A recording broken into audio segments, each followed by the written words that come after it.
O tema de hoje para a nossa meditação é o tempo profético para Israel. Toda a história profética de Israel teve início no chamado de Abraão. Sai da tua terra, da tua parentela e da casa de teu pai para a terra que eu te mostrarei. Esse foi o ponto de partida do projeto para Israel.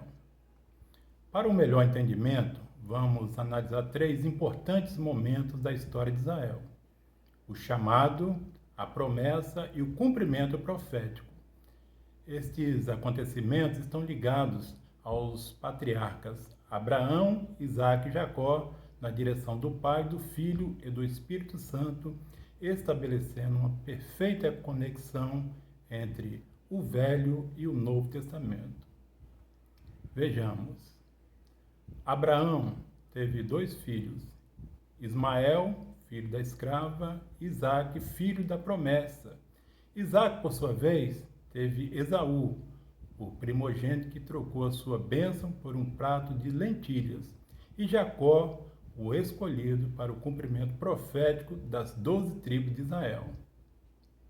Jacó não roubou seu irmão Esaú, nem seu sogro Labão. Para obter suas vitórias, ele foi estrategista. Como príncipe, lutou com Deus e com os homens. Em obediência a seus pais, Jacó foi para as terras de Labão, irmão de sua mãe, onde o serviu por muitos dias e assim prosperou e teve muitos filhos. Mais tarde, por orientação do Senhor, Jacó retornou à terra de seus pais. Durante a jornada, lutou com o anjo do Senhor no vale de Jaboque, onde teve seu nome mudado para Israel. Habitou então com seus filhos em Canaã. Contudo, Israel amava mais a José do que a todos seus filhos. E por inveja, seus irmãos conspiraram contra José, vendendo como escravo para o Egito. Israel, acreditando que seu filho estava morto, lamentou sua perda por muitos dias, sendo consolado por seus filhos. Anos depois, houve fome sobre a terra. Seus irmãos foram ao Egito em busca de alimento, onde aconteceu o reencontro inesperado com José.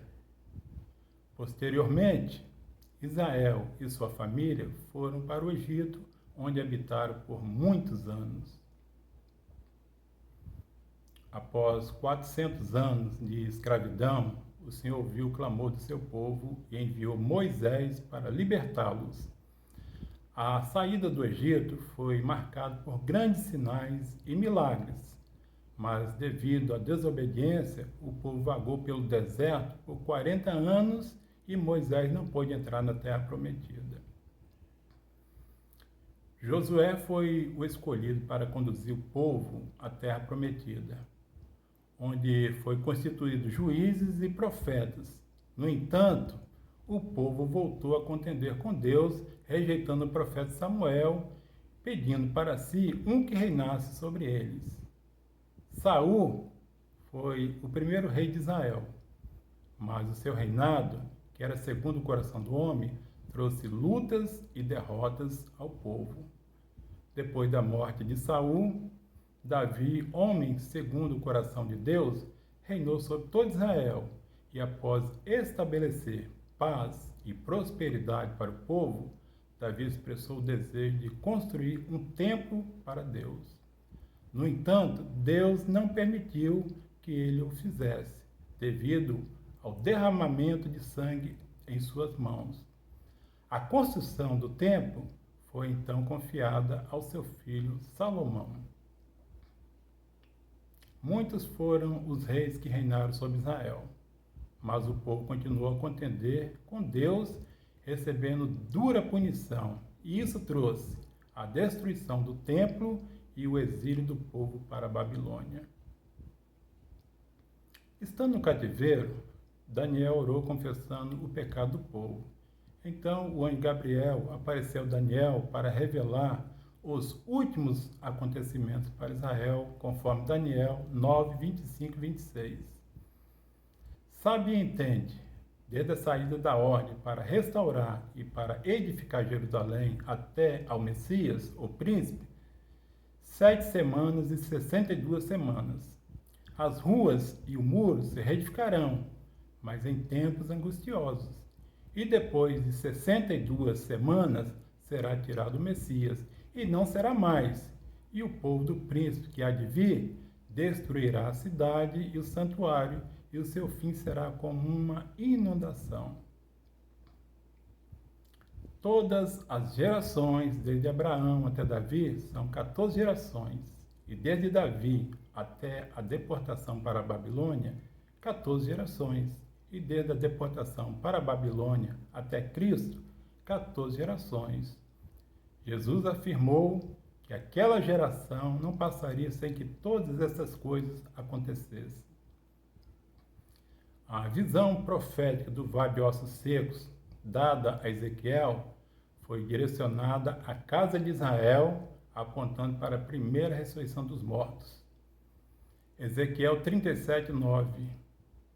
E ele me disse: profetiza ao Espírito, profetiza ao Filho do Homem, e dize ao Espírito: assim diz o Senhor Deus, vem dos 4 ventos, ó Espírito, e assopra sobre esses mortos para que vivam. Esta profecia se cumpriu logo após a morte e a ressurreição de Cristo, conforme Mateus 27, 51 e 52. E eis que o véu do templo se rasgou em 2, de alto a baixo, e tremeu a terra, e fenderam-se as pedras, e abriram-se os sepulcros, e muitos corpos de santos que dormiam foram ressuscitados. A última semana profética para Israel, profetizada por Daniel, teve 2 momentos distintos. Os primeiros 3 anos e meio, nascimento, ministério e morte de Jesus.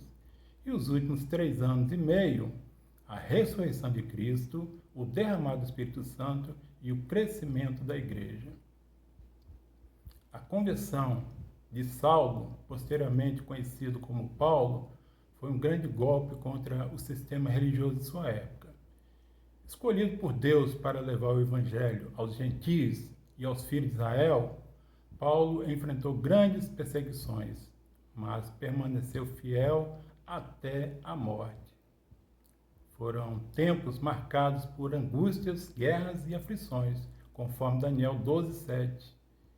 E ouvi o homem vestido de linho que estava sobre as águas do rio, quando levantou ao céu a sua mão direita e a sua mão esquerda, e jurou por aquele que vive eternamente, que depois de um tempo, e de tempos, e metade de um tempo, quando tiverem acabado de destruir o poder do povo santo, todas essas coisas serão cumpridas. Foram quase 40 anos o tempo para aqueles que rejeitaram o Messias e mataram o Filho de Deus se arrependerem de seus pecados, vindo depois o juízo na destruição do templo. Não há base bíblica para algumas afirmações sobre o futuro de Israel, tais como a construção do 3º templo, o relógio profético para Israel parou, ou ainda, após o arrebatamento, Jesus voltará com a igreja e os anjos para estabelecer o milênio, dando a Israel uma segunda chance.